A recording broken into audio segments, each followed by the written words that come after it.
to the Truth in My Days podcast, where we defend the Word of God against the challenges of men. Hi, I'm Dana Torts, and welcome to another episode of the Truth in My Days radio program. Today, I'm here with John Torts and Jason Chan as they discuss the important topic of creation and evolution. We are continuing from the previous episode. We hope you enjoy. Nobody took down Piltdown Man. There are a few scientists, certainly, who challenged at the beginning, but the consensus across the board, the science was that, yes, this is our human ancestor. Why do you think that is? Yeah, people are trying to sell a certain narrative. People might be afraid to go against the grain. Yeah, I think it goes back to what we saw from our good Professor Edward Larson. They were intent in pushing out God. The theory of evolution was necessary to explain origins, and so the theory had to be protected at all costs. Now, again, if we look at the putative human ancestors, they tended to roll them together. Since we're missing the bones of Peking man, we were told, well, it was probably an example of Homo erectus, and so on. And they did that for quite a while. If they found a bone, they would try to fit it into one of these already known groups or taxons or types.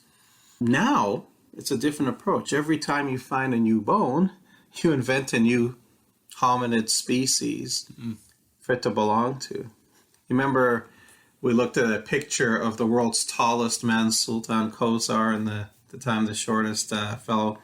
I can imagine if you found bone fragments from these two gentlemen, how many different species do you think they would spin out of it? An awful lot. Like, this range is huge. Yes. Very tiny skull, very big skull. So to show how it operates today and how it's been operating for a while, there's an interesting article that I clipped from Newsweek. I know it's the same kind of article in other issues. I believe this was Newsweek, 1995.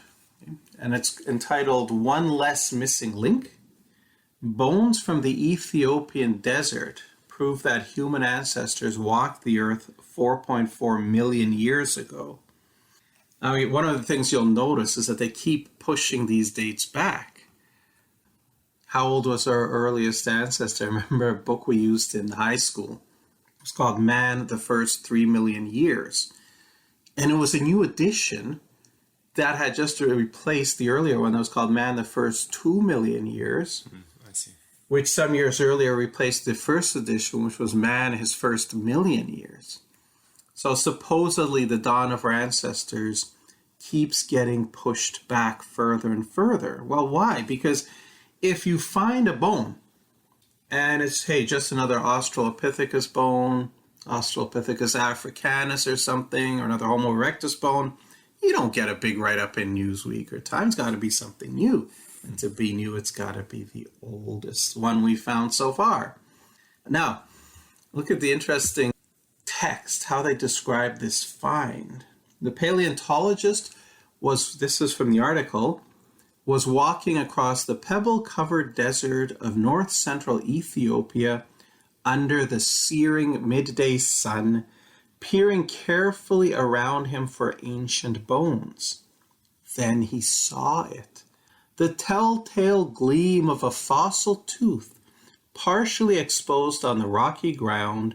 I knew immediately that it was a hominid tooth, says the paleontologist, and one of the oldest ever found. Now think about that for a moment and tell me what you spot that's strange.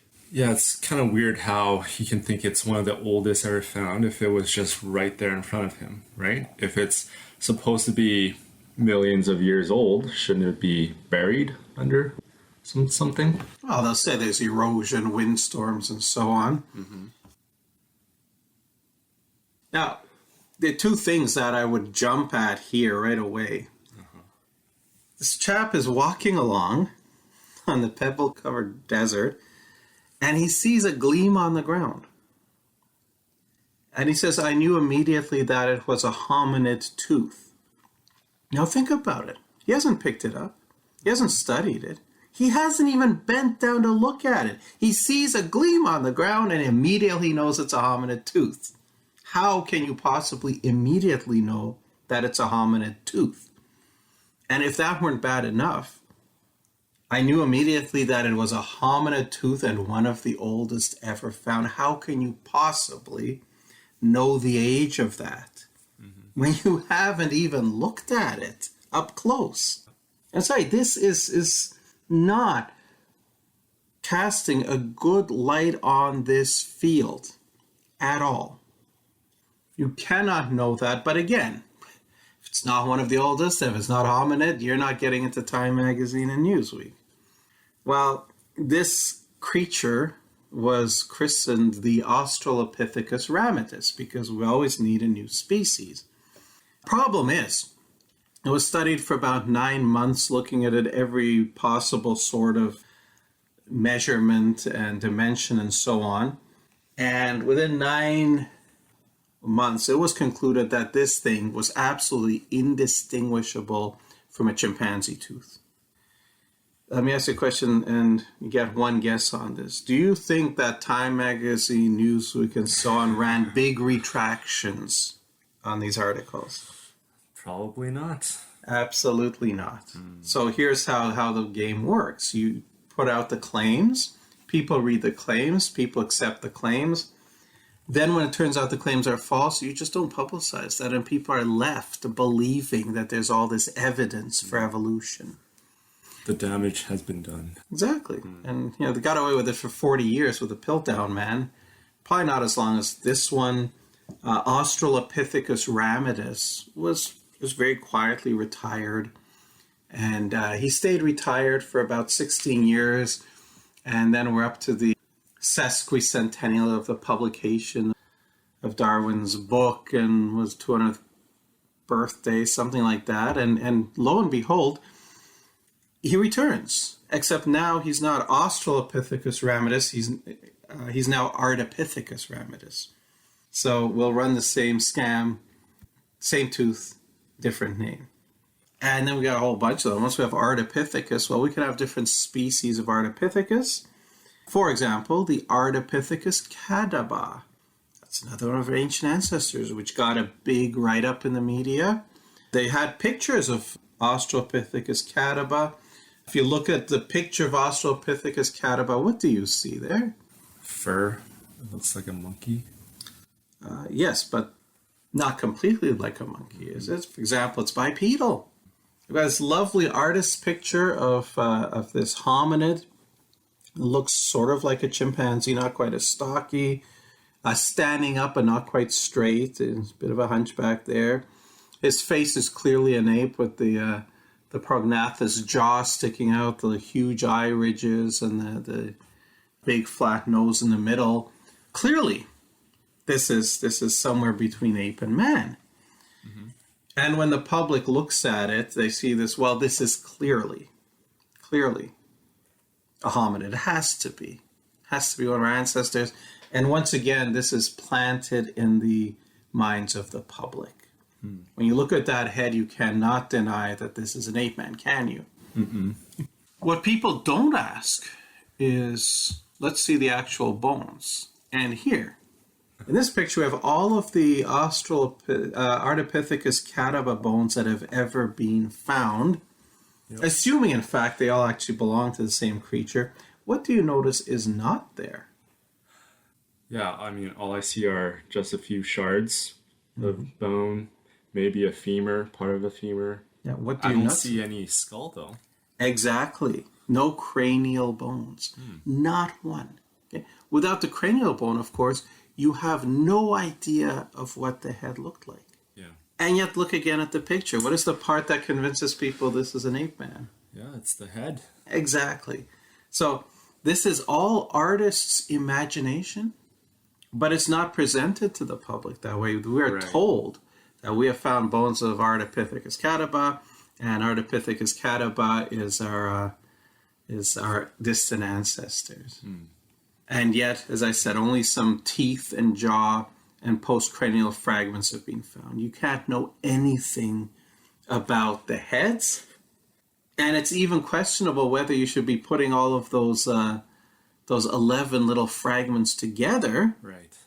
because they were found in 5 different locations, supposedly belonging to 5 different individuals. Okay. And then all the characteristics, almost all of them, are simply shared with modern apes. We're told that Catawba and Ramidus were bipedal. They walked on 2 legs. And the evidence for that is supposed to be the orientation of a toe bone joint. And yet it's exactly the same sort of toe bone joint that we have on apes today, like chimpanzees, and they're not bipedal. There's a thin enamel, the structure of the upper arm, thin enamel on the teeth. Both of these indicate the animal is actually a knuckle walker like chimpanzees. So you're seeing an awful lot of dishonesty. For all that, that's their story. They're sticking to it.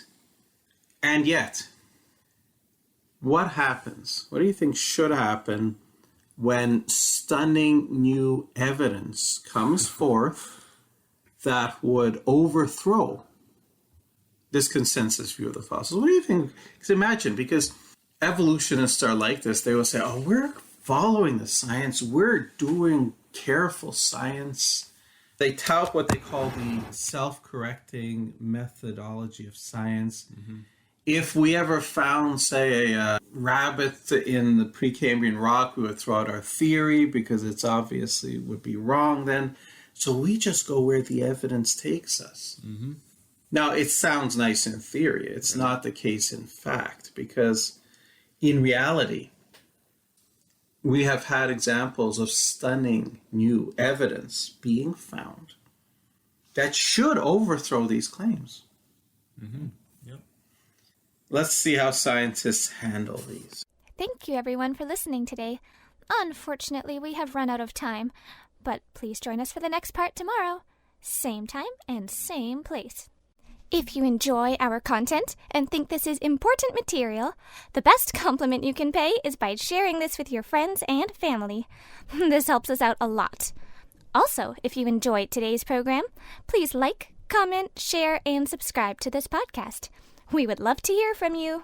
Thank you for listening to the Truth in My Days podcast with John Torse. We would love to hear from you. Please feel free to share any questions or comments you may have.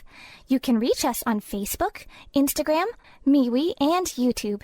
Simply search Truth in My Days as one word. Again, Truth in My Days as one word, no spaces in between. And you can connect with us. You may also visit our website for more comprehensive material and to learn more about our ministry. Our website is truthinmydays.com. Thank you.